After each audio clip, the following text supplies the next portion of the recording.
So what is Rogozna? Well, in the words of my old boss at Fortescue, Andrew Forrest, Rogozna is a dripping roast. It is a giant skarn-hosted gold and base metal project. Currently, we've got 4 deposits, 5.4 million ounce gold equivalent across just 2 of those deposits. The other 2 have a JORC exploration target where, if we're successful in the next 2 years, we'll deliver a doubling of that resource base.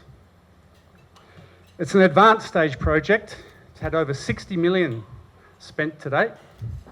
We at Iberia Capital have spent about 25 million over the last 4 years since acquiring it. We have a team in place, 25 professionals in Serbia based in Raška. So how did we get here? Well, that story begins in 2018, shortly after Adriatic Metals listed on the ASX. I, like many people in this room, was pretty much blown away by all the drill results coming out of that project. So when Paul Cronin came through Perth in late 2018, I reached out and asked for a meeting. In that meeting, I asked Paul, I said, Paul, can I have an asset level JV? Paul just looked at me with a bit of a grin and said, I don't think so. So I said, all right, well, I'll need to find my own. So I rang up a couple of friends of mine in Serbia who I used to work with in Mongolia. Predrag and Nemanja, I said, boys, find me another one of these. So together for the next 6 months, we looked at every project in Serbia and the Balkans. And this is what we came up with. Just at the end of that process, we found out Eldorado Gold were looking to sell this project. So we just happened to be lucky. We were in the right place at the right time.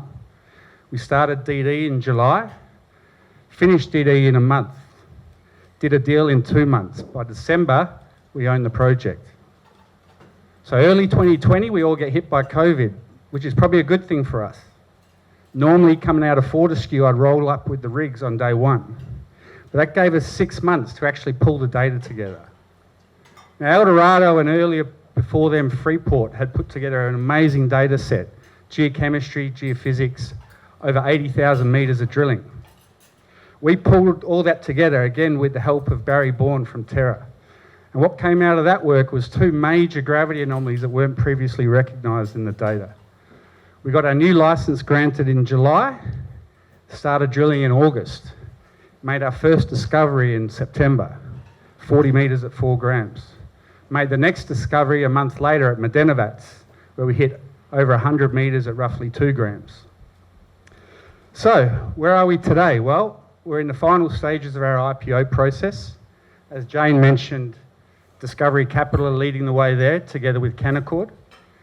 We're looking to raise about $10 million as a minimum, starting in March. With that money, we're aiming to double the resource base. So in summary, I really just want to close with you guys asking yourselves a few questions. Firstly, what do you think this project will be worth when we convert that resource target and double the resource base? Secondly, we've got over 20 targets across the project area now. 4 or 5 of those have got 100 metre plus intersections, no resources. What will we be worth if we convert some of those into resources and end up with more than 20 million ounce gold equivalent? Thirdly, if we develop a mine on that resource, what do you think that might be worth? And lastly, will you join us? Thank you.